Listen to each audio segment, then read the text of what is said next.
The emergency that changed everything. Zara Novak wiped the grease from her hands with a worn cloth, her dark eyes scanning the cluttered workshop that had become both her home and her prison.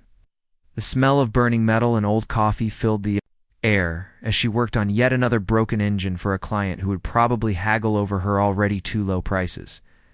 Her father's workshop in the industrial district of New Terra Colony felt smaller every day, especially with the stack of unpaid bills growing taller on his old wooden desk. "Juno, run diagnostics on the fusion core again," she called to her AI assistant, the only piece of advanced technology she hadn't been forced to sell yet. "Running diagnostics, Zara, core efficiency at 67%. "Not optimal, but functional," Juno's synthetic voice responded from the workshop speakers. At 28, Zara had already earned a reputation as one of the most brilliant engineers in the colony. But brilliance didn't pay rent. Since her father's death 3 years ago, she had been struggling to keep his legacy alive while fighting off creditors and competing with massive corporate repair chains. Her coveralls were patched in several places, her tools were older than she was, and her last meal had been yesterday's leftover protein bars. The emergency beacon on her communication panel suddenly blazed red, accompanied by a sharp alarm that made her jump. Emergency calls paid triple rate, but they usually came from the wealthy residential sectors where she rarely worked. Rich clients typically preferred the fancy corporate repair services with their shiny uniforms and overpriced equipment. "Emergency call incoming from Celestial Heights Residential Complex," Juno announced. "Priority level maximum. Requesting immediate engineering assistance for critical system failure." Zara's heart raced. Celestial Heights was where the colony's elite lived, including government officials, corporate executives, and visiting dignitaries. The emergency pay alone could cover her rent for 3 months. "Accept the call, Juno. Let them know I'm on my way." 20 minutes later, Zara pulled her battered hover truck, but the emergency authorization got her through the gates. She had never been in this part of the colony before, where the buildings stretched toward the artificial sky and gardens, bloomed with flowers that cost more than her monthly income. The Prince's Crisis, the penthouse elevator, carried her to the 93rd floor, where she found chaos waiting behind ornate double doors. Water was cascading from damaged ceiling pipes, soaking furniture that looked like it belonged in a museum.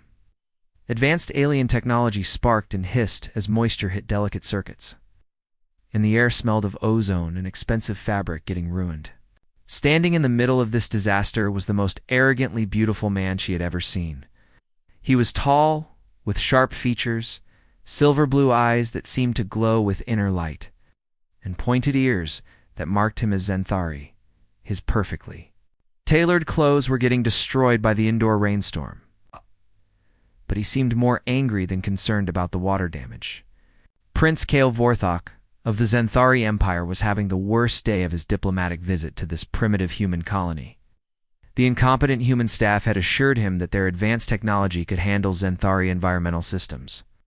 But clearly, they had been wrong. Now, his personal quarters were flooding, his important diplomatic documents were getting soaked, and they had sent him some grease-stained human mechanic instead of a proper engineering team. "This is unacceptable," he declared into his communication. Device's accent, carrying the musical quality, typical of his species. "I am a prince of the Zenthari Empire, not some common colonist. I demand that you send a proper team immediately." Zara stepped into the penthouse, her boots splashing through the growing puddle. "Excuse me, Your Highness, but I am the proper team." Zara Novak, emergency systems engineer. "I'm here to fix your problem." Kale turned to look at her, his glowing eyes scanning her from head to toe with obvious disdain. Everything about her screamed working-class human: the patched coveralls, the tool belt hanging from her hips, the calloused hands, and the confident way she stood, despite being in the presence of alien royalty. He had dealt with many humans during his diplomatic career, but they were usually polished politicians or wealthy business leaders who showed proper respect for his status. "They sent you?" His voice carried disbelief and barely concealed contempt. "Where's your supervisor? Where's your team? This is a penthouse belonging to Zenthari royalty, not some maintenance closet in your human slums." Zara felt anger flash through her, but she had dealt with entitled clients before. Your Royal Highness, your penthouse is flooding, and I'm the only one standing between you and a complete renovation. You can either let me fix it, or you can stand there getting wet while you wait for someone who looks more acceptable to you. You know who I am? Kale said, genuinely surprised that a common human worker would recognize Zenthari royalty. Prince Kale Vorthok, heir to the Zenthari throne, currently serving as diplomatic ambassador to the human colonies, Zara recited, while examining the damaged ceiling systems. It's also known for having extremely high standards and very little patience. Your reputation preceded you, Your Highness. The power of human ingenuity. Kale's mouth fell open in shock. In his entire life, no one had ever spoken to him with such casual disrespect. Out. Diplomats bowed and scraped for his attention. Military officers followed his orders without question. Even other Zenthari nobles treated him with the deference due to his royal status. But this impossible human woman was looking at him like he was just another difficult customer. You have any idea what this penthouse costs per night? He demanded, his royal composure cracking slightly. Do you have any idea what I charge for emergency repairs on Zenthari technology? Zara shot back, pulling a specialized tool from her belt. Your environmental systems are completely incompatible with human infrastructure. This isn't just a plumbing problem. It's a cross-species engineering nightmare. She started working on the main system console, her fingers dancing over controls that most humans couldn't even read. Kale watched in fascination as she quickly diagnosed problems that had baffled the colony's best technicians. Her movements were confident and precise, showing a level of expertise that seemed impossible for someone so young. How do you know Zenthari technology? He asked, his anger giving way to curiosity. My father specialized in alien systems integration, Zara explained while rerouting power flow through backup circuits. He taught me that technology doesn't care about politics or species boundaries. It just cares whether you understand it or not. The lights flickered ominously, and Kale took a step back. Is that dangerous? Only if you're afraid of a little electricity, Zara said with a slight smile. Don't worry, Your Highness. I won't let anything happen to you. For the first time in years, Kale felt genuinely dependent on someone else. His wealth and status meant nothing if the building's systems failed. His diplomatic immunity couldn't protect him from electrical fires. He was completely at the mercy of this grease-stained human woman who seemed completely unimpressed by everything he represented. What's your name again? He asked quietly. Zara Novak, she replied, not looking up from her work. Try to remember it, Your Highness. You'll want to know who to thank when this is over. As she worked, humming softly to herself while solving problems that had stumped teams of certified technicians, Kale found himself studying her face in the emergency lighting. She was beautiful in a way that was completely different from the polished Zenthari nobles he was used to. Her beauty came from competence, from the confidence of someone who had earned every skill through hard work rather than birthright. The water flow finally stopped, and the emergency lighting stabilized. Zara had managed to reroute the entire environmental system through human infrastructure, creating a hybrid solution that shouldn't have been possible according to every engineering textbook ever written. There, she said, wiping her hands on her coveralls. Your systems are stable. The integration isn't pretty, but it'll hold until proper Zenthari technicians can install compatible infrastructure. Kale stared at her in amazement. You fixed it? You actually fixed it. That's what you hired me for, Zara said simply. Though I have to say, your technology is impressive. If your people ever want to share integration protocols with human engineers, it could probably solve a lot of compatibility issues. Share our technology with humans? Kale's royal arrogance returned.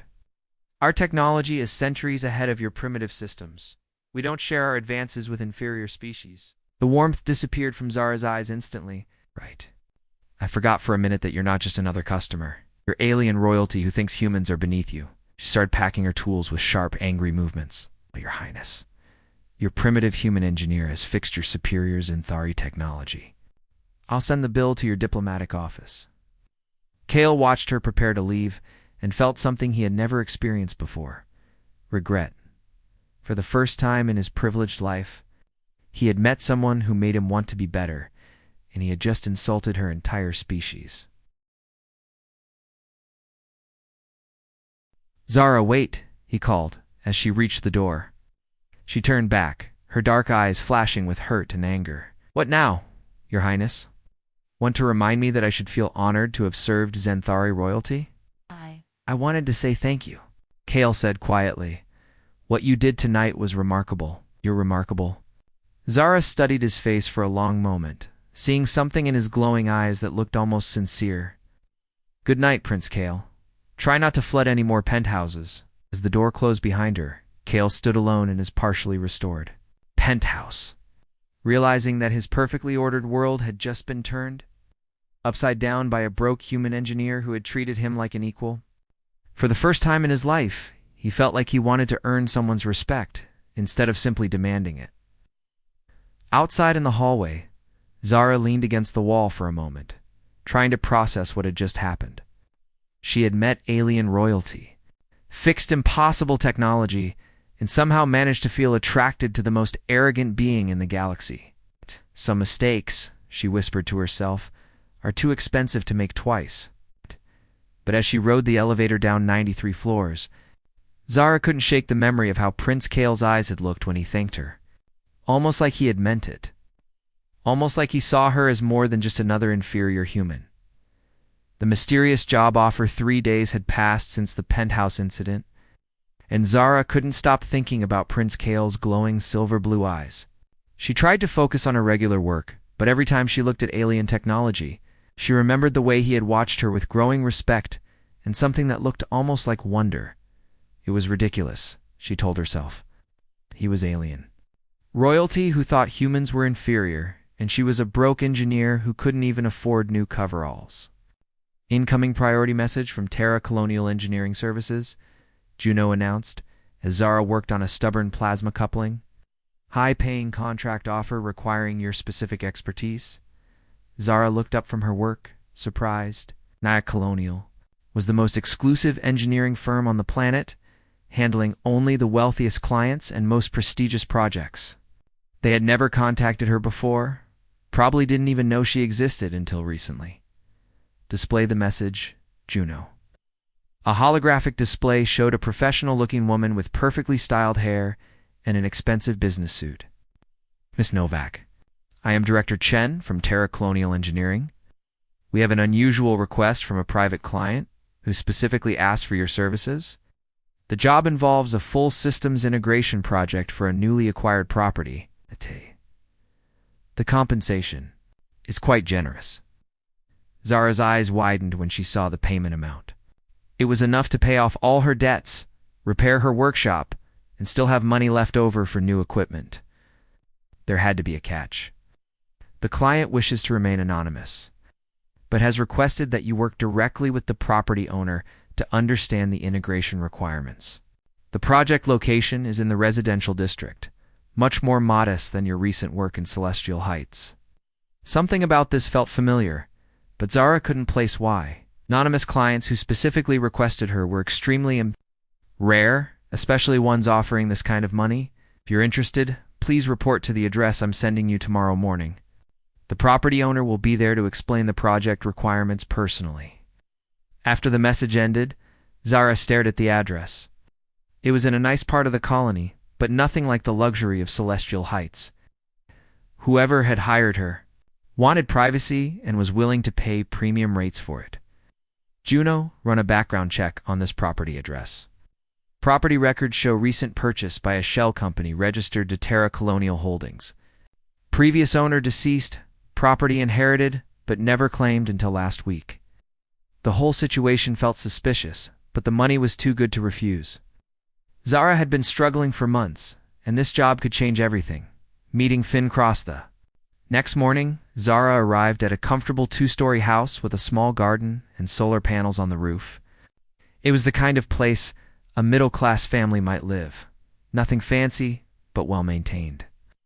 She knocked on the front door, expecting to meet another wealthy client with more money than sense. Instead, the door opened to reveal the most surprisingly attractive human man she had seen in years. He was tall with sandy brown hair, warm brown eyes, and a smile that seemed genuine rather than practiced. He wore simple work clothes and had calluses on his hands that suggested real manual labor. "You must be Zara," he said, extending his hand. With a friendly smile, "Thank Fincross. Thanks for taking on this project." Zara shook his hand, immediately noticing the difference between his genuine warmth and the cold arrogance she had encountered at Celestial Heights. "Nice to meet you, Finn. So you're the mysterious property owner?" Guilty as charged, Finn laughed. "I inherited this place from my uncle, but honestly, I don't know much about the technical systems. I was hoping you could help me understand what needs upgrading and how to integrate everything properly." There was something endearing about his honesty. Unlike most of her clients, Finn seemed genuinely interested in learning rather than just showing off his wealth. "Well, you've come to the right person," Zara said. "Fair warning, though, I'm not known for sugarcoating technical problems." "Good," Finn replied, his eyes twinkling with what looked like genuine appreciation. "I prefer people who tell the truth, even when it's complicated." As they walked through the house, Zara found herself relaxing in a way she rarely did with clients. Finn asked thoughtful questions, listened carefully to her explanations, and didn't seem bothered by getting his hands dirty when she showed him basic maintenance procedures, she said, while examining the house's power distribution. "The system, most property owners just want me to fix things and leave." "You actually seem interested in understanding how everything works." "I believe in learning from experts," Finn said quietly. "My uncle always told me that knowledge earned through hard work is worth more than anything you can buy." Something in his tone reminded Zara of her father's philosophy about the value of honest work. She found herself sharing stories about her engineering training and her father's workshop, things she rarely discussed with clients, growing attraction over. The next several days, Zara found herself looking forward to working at Finn's house. He brought her coffee in the mornings, asked about her other projects, and seemed genuinely interested in her life outside of work.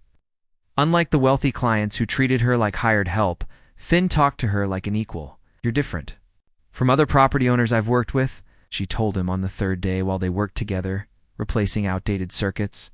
"Different how?" Finn asked, carefully following her instructions for wire connections.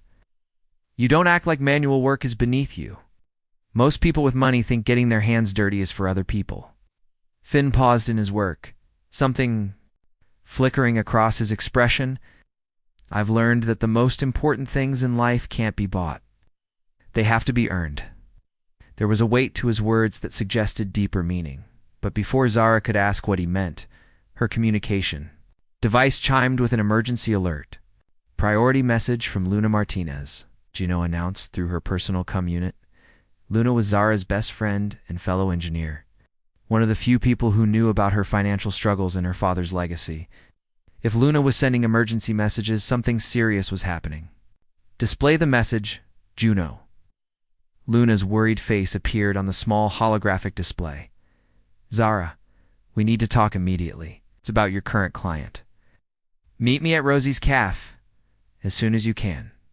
Don't tell anyone where you're going." Urgency in Luna's voice made Zara's stomach clench with worry. "I have to go," she told Finn. "Family emergency." "Of course," Finn said quickly. "Take all the time you need. I hope everything's okay." The truth revealed an hour later. Zara sat across from Luna in their favorite cafe, watching her friend's expression grow more serious by the minute. "Zara, I need you to listen to me very carefully," Luna said, keeping her voice low. "Your client, Finn Cross, doesn't exist." "What do you mean he doesn't exist?"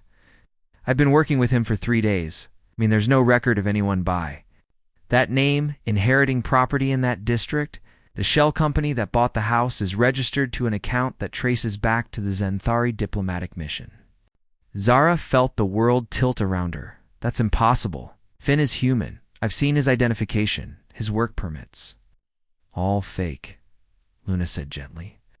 "High-quality fakes, but fakes nonetheless. Zara, your client isn't who he says he is." "Then, who is he?"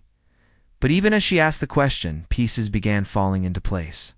The way Finn carried himself with unconscious authority, expensive education hidden beneath his common accent. The fact that he had specifically requested her services after she had worked on Zenthari technology. "I think you already know," Luna said softly.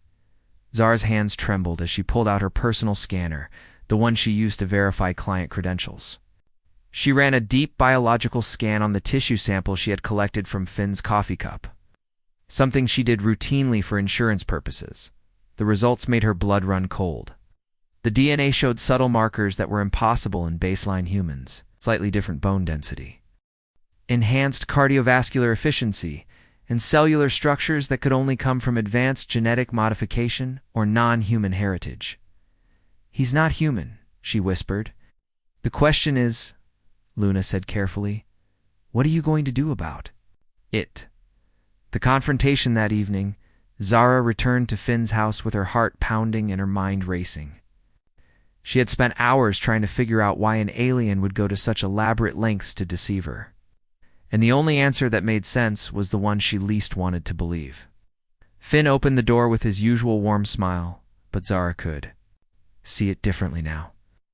The slight elongation of his ears hidden by careful styling, the too perfect symmetry of his features, the way his brown eyes seemed to glow with inner light when he was excited about something. "Zara, you're back." "Cut the act, Prince Kale," she said quietly. Finn's face went completely still. The warm, friendly expression disappeared, replaced by something that looked like panic and resignation. "How long have you known?" he asked, his voice losing the common accent and returning to the musical quality she remembered from their first meeting. "I figured it out about an hour ago," Zara said, stepping into the house. "But looking back, I should have realized from the beginning. The job offer that was too good to be true. The client who specifically requested me after I worked on Zenthari technology is the property owner who was suddenly interested in learning about engineering." Kale closed the door behind her, and when he turned around, she could see his true features more clearly. The pointed ears, the slight silver tint to his skin, the otherworldly beauty that no human genetic modification could achieve. "Let me explain." "Explain what?" Her voice rose with 3 days of suppressed hurt and betrayal. "Explain how you played me, how you turned my desperate need for work into some kind of entertainment, how you made me believe that maybe there was one person in this galaxy who saw me as more than just hired help." "It wasn't entertainment," Kale said desperately. "Everything I felt, everything that happened between us, it was real. Real." Zara laughed bitterly. "You want to talk about real? Real is me working 16-hour days to keep my father's workshop running. Real is choosing between buying food and buying spare parts. Real is watching everything my family built slowly falling apart while people like you play games with lives you don't understand." Each word hit Kale like a physical blow. He had known that Zara was struggling financially, but hearing it laid out so starkly made him realize how his deception had taken advantage of her vulnerability.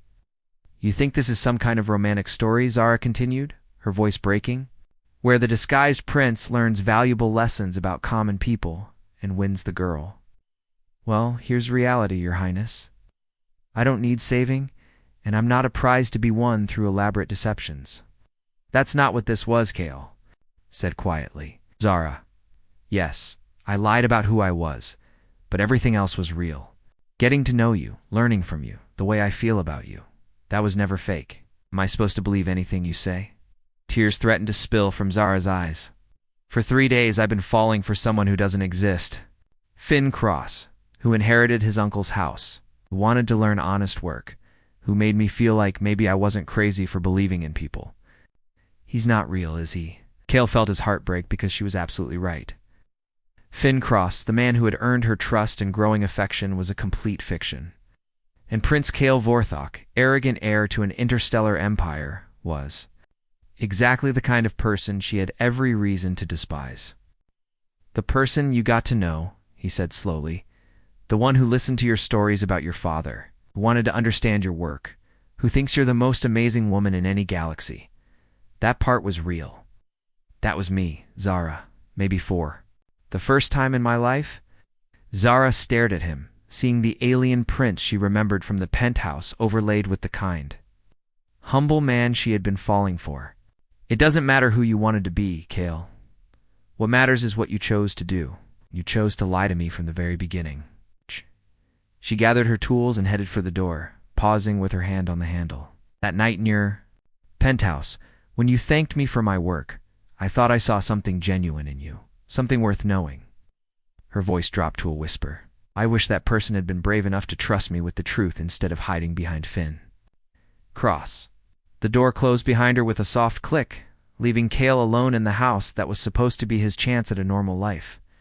He stood there still, wearing his human disguise, and realized that he had just lost the only person who had ever made him want to be worthy of love instead of simply expecting it. Outside, Zara sat in her vehicle for several minutes before trusting herself to drive. Her communication device chimed with a message from an unknown sender. "I know sorry isn't enough, but it's all I have. You deserved the truth from the beginning, Kay." She stared at the message for a long moment, then deleted it without responding. Some lies, she told herself, were too big to forgive. But as she drove back to her workshop, Zara couldn't shake the memory of how Cale's eyes had looked when he talked about becoming someone real, almost like he had meant it. Almost the prince's redemption. 2 weeks had passed since Zara discovered Cale's deception, and the Zenthari prince was learning what it meant to live without the privileges he had taken for granted his entire life. He sat in a modest cafe in the industrial district, wearing simple human clothes he had bought with his own money, waiting for Zara to arrive for her usual morning meal. This was day 14 of what Luna had started calling his pathetic vigil. But Cale had discovered patience, along with humility, determination, and the particular ache of genuine heartbreak. The cafe owner, an elderly woman named Rose, approached his table with a steaming cup of coffee and a disapproving frown. "You're that alien prince, aren't you?" "Yes, ma'am," Cale said simply. He had stopped denying his identity after the first week when his story had become neighborhood gossip. "Thought so. Zara told me all about you. Says you're a lying snake who thinks poor humans are toys for rich aliens to play with." Each word stung, but Cale didn't flinch. "She's not wrong, Rose, but I'm trying to become the kind of person she deserves." Rose's eyebrows shot up in surprise. "Well, that's not what I expected an alien prince to say." "I've spent the last 2 weeks thinking about everything Zara said to me," Cale replied, looking up at her with tired but determined eyes. "She was right about all of it. I am exactly the kind of person she thinks I am. But I want to prove that I can change. By stalking her at her favorite breakfast spot, by showing her that Finn Cross, the man she started caring about, wasn't completely fake. He was just buried under 32 years of privilege and arrogance." The cafe door chimed, and both Cale and Rose turned to see Zara entering.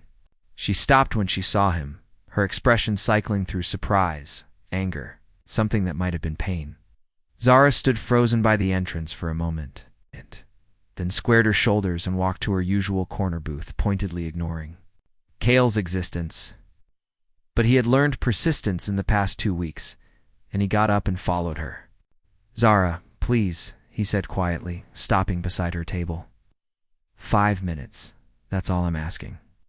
"I already gave you 5 minutes," Zara replied without looking up from her menu. "I gave you 3 days. That was more than you deserved."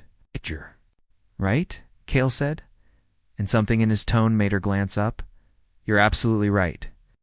But I'm not asking as Prince Cale Vorthok, heir to anything. I'm asking as someone who learned that earning respect feels better than demanding it. As someone who discovered that working with your hands is more satisfying than signing documents."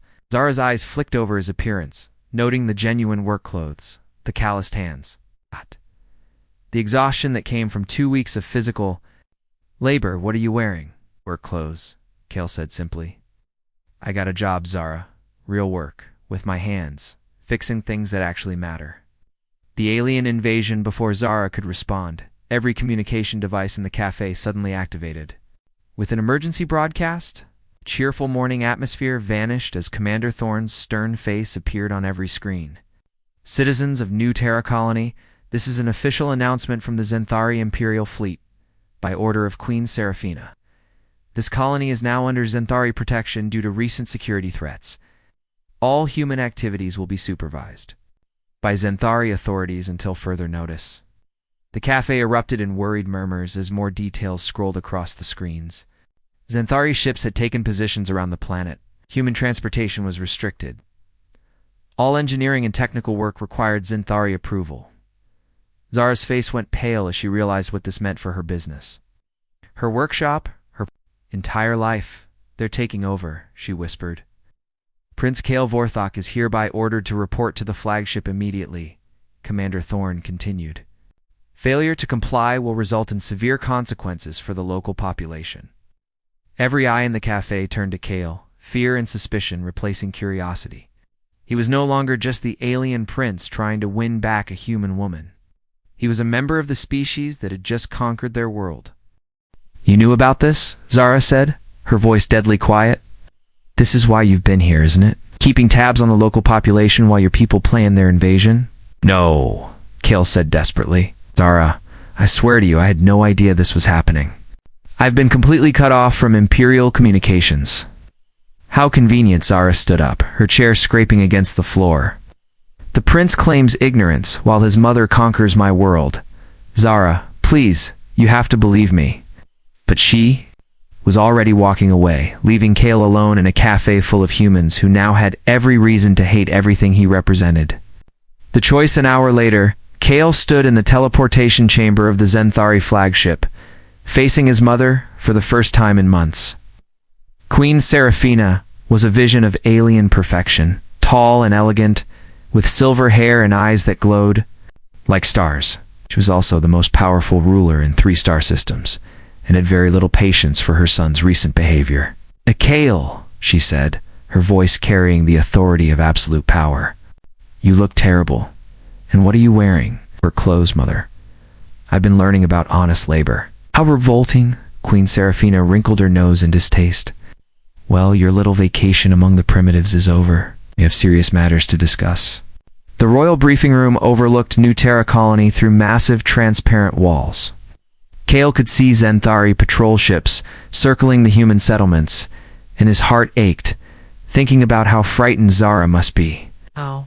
The humans have been developing technology that could threaten our empire, his mother explained, displaying holographic intelligence reports. Their crude attempts at faster-than-light travel have attracted the attention of the Void Hunters, our oldest enemies.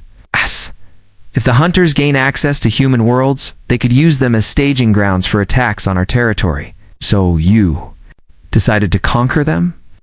I decided to protect them, Queen Seraphina corrected coldly. Though I suspect your recent attachment to that human engineer is clouding your judgment. Kale's blood chilled. You know about Zara? I know everything. My son, including your pathetic attempts to court her by pretending to be a common laborer. Really, Kale? I expected better from you. She's not just some human mother. She's brilliant, brave, and everything I never knew I wanted in a partner. She's a distraction from your duties, the Queen said firmly. Now that we control this world, you can have her as a concubine if you wish. I'm sure she'll be much more agreeable once she understands her new circumstances. Rage exploded through Kale's chest. You will not touch her. You will not threaten her. And you will certainly not treat her like some prize to be claimed. Queen Seraphine's eyes flashed dangerously. You forget yourself, Prince. You are heir to this empire, not some lovesick peasant. Then maybe I don't want to be heir anymore. The words hung in the air like a challenge. For the first time in his life, Kale had directly defied his mother's authority, and the consequences could be devastating for everyone he cared about. You would give up your crown for a human?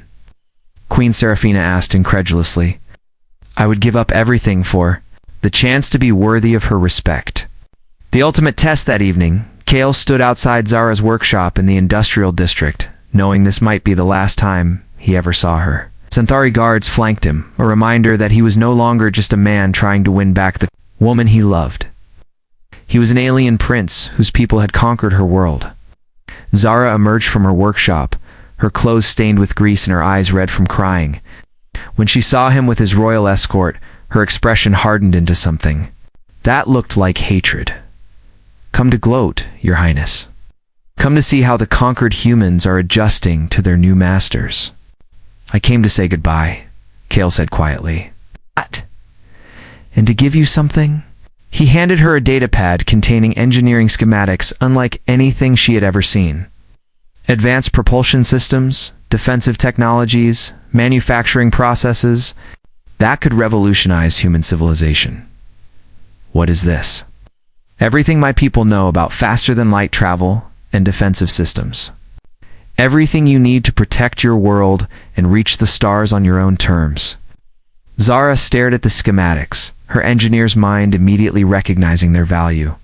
This is treason. You could be executed for sharing this with humans. No, why would you risk everything for people you think are inferior? Kale stepped closer, his silver blue eyes blazing with conviction. Because you taught me that intelligence isn't about species or birth circumstances. It's about how you use your mind to solve problems and help others. Because you showed me that respect has to be earned, not demanded. And because I love you, Zara Novak, more than I love my crown, my empire, or my own life. Behind them, the Zenthari guards shifted nervously. Sharing military technology with humans was indeed treason, punishable by death or permanent exile. Your mother won't let this stand, Zara said, her voice shaking. She'll destroy me and everyone I care about. No, she won't, Kale said with quiet certainty. Because I'm going to make her an offer she can't refuse. The new alliance the next morning, the entire colony gathered to witness something unprecedented in galactic history. Prince Kale Vorthok stood before Queen Seraphina in the central plaza, with human leaders on one side and Zenthari officials on the other. Mother, I formally renounce my claim to the Zenthari throne, Kale announced, his voice carrying across the plaza through translation devices. But I offer you something more valuable than my inheritance. Queen Seraphine's face was a mask of cold fury, but she gestured for him to continue. A true alliance between our species, not conquest, but cooperation. Humans have something we need, innovation born from necessity. And we have something they need, protection from threats they're not yet equipped to handle. He turned to address both species. The Void Hunters are coming, whether we fight them separately or together. But together, we have a chance to create something neither species could achieve alone. Dr. Reeves, the colony's chief scientist, stepped forward.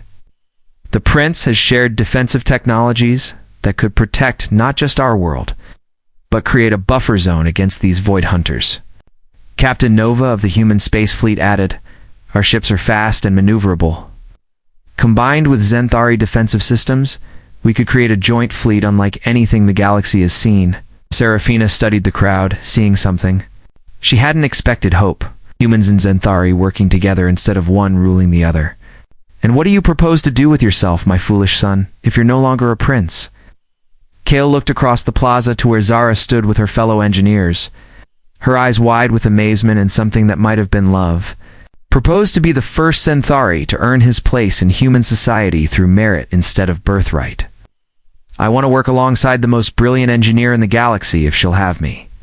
Zara stepped forward, her heart pounding as she realized what he was offering. Not marriage to a prince, but partnership with an equal. There's one condition, she called out, her voice carrying across the suddenly silent plaza. Anything, Kale replied. I have to pass my engineering certification exam. I don't work with partners who can't keep up. The plaza erupted in laughter and cheers as the tension broke. Even Queen Seraphina allowed herself a small smile. It's very well, she announced. Let this be an experiment. My son will remain on this world as our first cultural ambassador. If this alliance proves beneficial to both species, we will expand it. If not, she left the threat unspoken. Love conquers all. 6 months later, Zara and Kale stood together. In their new workshop, a gleaming facility that combined human innovation with Zenthari technology. Their joint engineering firm had already designed 3 revolutionary ships for the combined fleet, and their relationship had become a symbol of successful human-Zenthari cooperation. It's ready for the final test, Zara asked, handing Kale a complex control interface. They were preparing to activate their greatest creation, a hybrid propulsion system that could outrun Void Hunter. Ships while carrying enough defensive power to protect entire worlds. Ready, Kale confirmed, his hands steady on the controls they had designed together. The system activated flawlessly, streams of energy dancing between human and Zenthari components like a technological ballet. On the screens around them, could see their prototype ship achieving speeds that should have been impossible. We did it, Zara breathed, watching their dream become reality. No, Kale said, pulling her into his arms. You did it. You showed me that love isn't about taking what you want. It's about becoming worthy of what you hope for, I guess. In their workshop, surrounded by the impossible technology they had created together, the rest of the galaxy watched in amazement. The broke human engineer had indeed taken down the arrogant alien prince, but only by teaching him to build himself. Back up into someone worth loving? Above them, human and Zenthari ships patrolled together, protecting an alliance that had started with emergency repairs in a flooded penthouse and grown into something that would change the galaxy forever. Some love stories end with wedding bells. Others end with the birth of civilizations.